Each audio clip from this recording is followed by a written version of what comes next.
Alright guys, we're going to be solving two questions from the third chapter of the Meriam textbook, Engineering Mechanics. And in this one, we have these three cables that are joined at the junction ring C. And we need to determine the tension in cables AC and BC caused by the weight of the 30 kilogram cylinder. So we can start with the free body diagram of the ring C. So we're going to have one tension in the cable CD. We're going to have one in cable TAC and one in cable BC. We have information about all the angles. We know this one's 15 degrees. If we look at in this right triangle, we have 45 for this one, which means the other one is also 45 degrees. And here, this angle would be 60 degrees. And we know we're going to be in equilibrium at this point, which means sum of all forces has to be 0. And if we want to find the tension in cable CD, we're going to go with the weight of the 30 kilogram cylinder. And if we just draw the free body diagram for that weight, we're going to have mass times acceleration of gravity. We know we have the mass 30 times 9.81.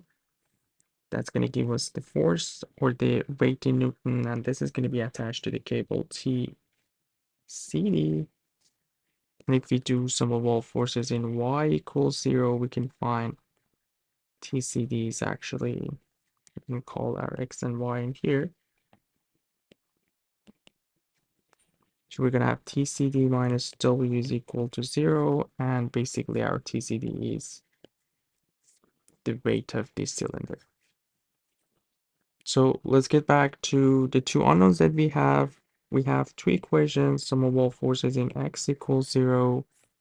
And for that one, we have the x component of TCD, which would be this component. So it will be TCD or W cosine of 15 degrees. That's going to be the x component of TCD or W. We have the x component of TAC, which as we can see is to the left, so it will be negative TAC cosine of 45.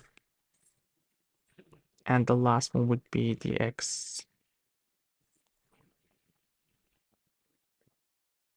component of TBC. This one's also to the left, also negative minus TBC cosine of 60 degrees, and this will be equal to 0.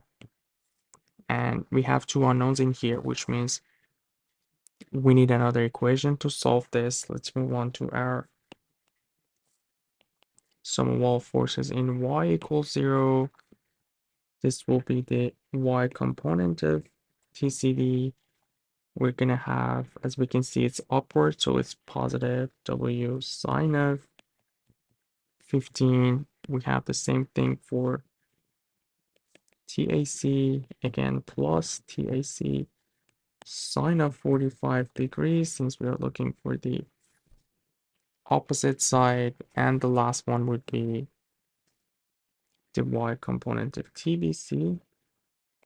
This was negative since we are going downwards, so TBC sine of 60 degrees. This will be equal to 0, and now we have two equations with two unknowns.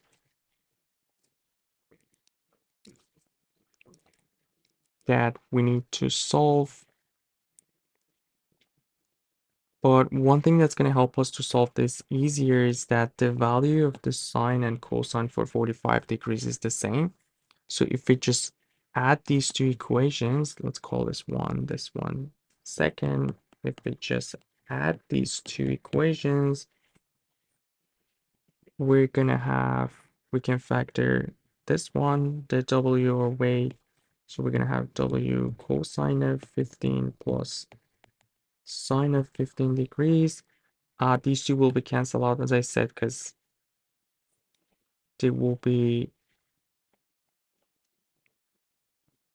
the same value, and we can factor minus TBC in the other one, so cosine of 60 plus sine of 60 degrees equals 0. Now here we can find TBC, the weight times cosine of 15 plus sine of 15 over cosine of 60 plus sine of 60. So if we just calculate this, we should be able to find TBC. Let's see what we get for that. And we know our W is mass times acceleration of gravity. So the mass was 30 times 9.81 times cosine of 15 plus sine of 15. And we're just gonna divide that by cosine of 60 plus sine of 60.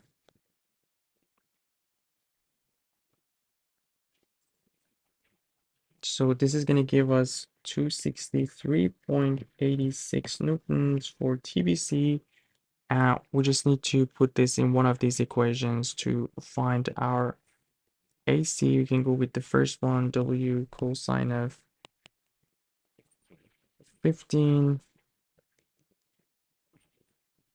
minus TAC cosine of 45 minus TBC cosine of 60. TBC we found 263 cosine of 60 degrees. And this will be equal to 0, and we can find TAC in here.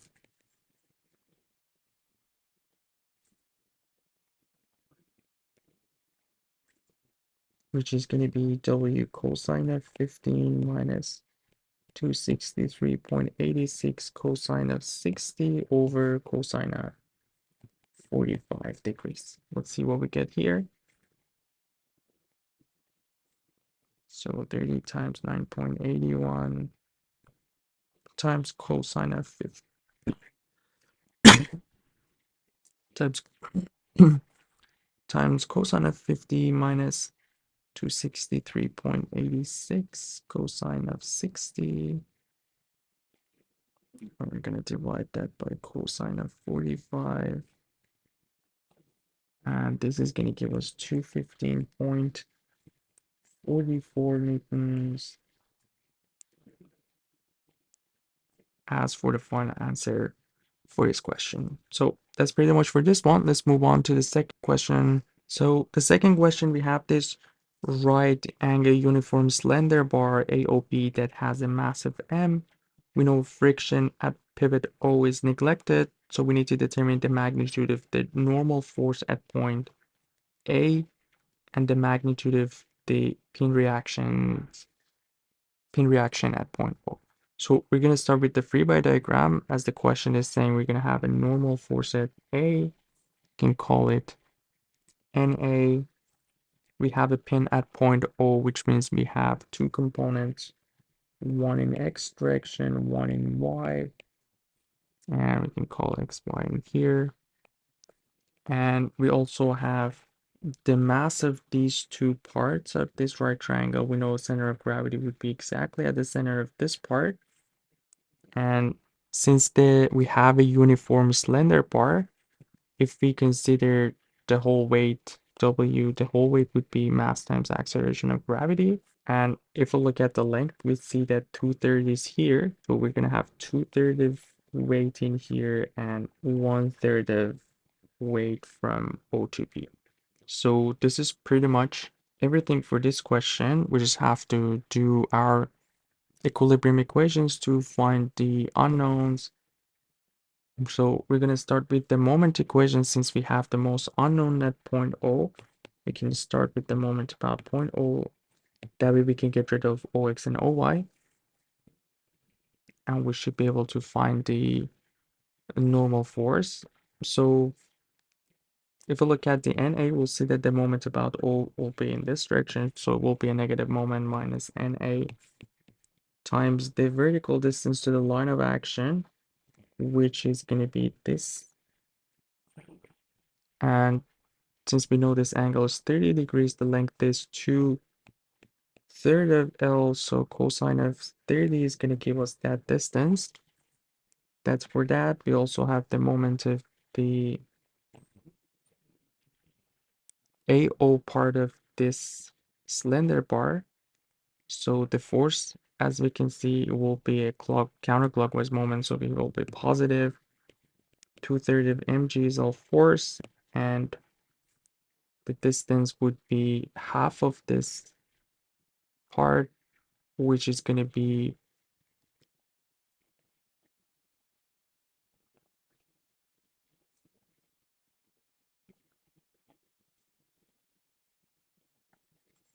half of 2/3 of L, which would be 1/3 of L. So 1/3 of L would be the distance. And since we are looking for the vertical distance, or this one, we're going to have cosine of 30.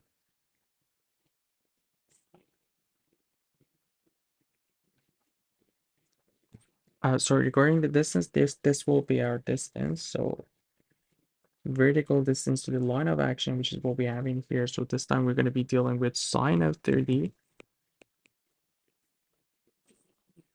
And the last one is the AB part of the moment, this slender bar. This one's also clockwise, so another negative moment minus force was 1/3 of mg, and the distance would be what we have from A2, vertical distance to the line of action. And this, since this angle is 60 degrees and we have a right angle in here, this will be 30. So this time will be half of the AB part, which is L divided by 6. And that angle would be cosine of, and that side would be the cosine of 30 degrees equals 0. So if we want to find NA in here, we can see that NA would be 2/3 of mg L/3 of sine of 30 minus 1/3 of mg L over 6 cosine of 30. So here, if we just factor 1/3 of mg here, we're gonna have 2L/3 of sine of 30. We can actually factor L2. So we're gonna factor mgl divided by 3. From the first one, we have 2/3 of sine of 30. And from the second one, we're gonna have 1/6 of cosine of 30 divided by 2L/3 of cosine of 30 degrees.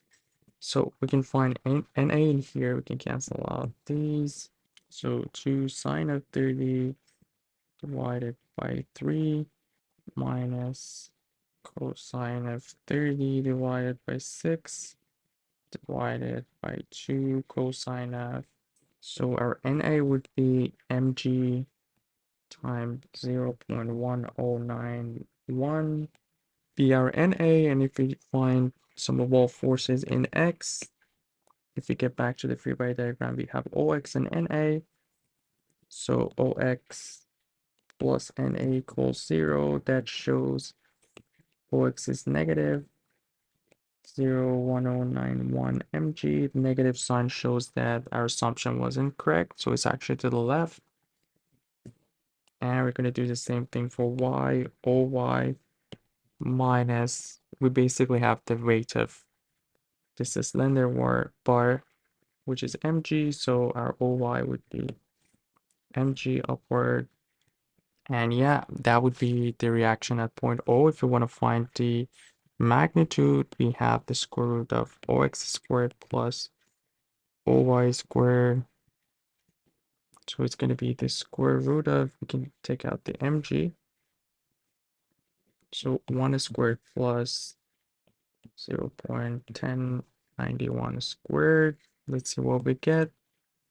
So the square root of 1 plus 0.1091 squared That's going to give us 1.0059 mg, and that would be the magnitude of the forces at point O. Hope everything was clear. Let me know if you guys have any questions, and you guys take care. I'll see you in the next video. Have a good one.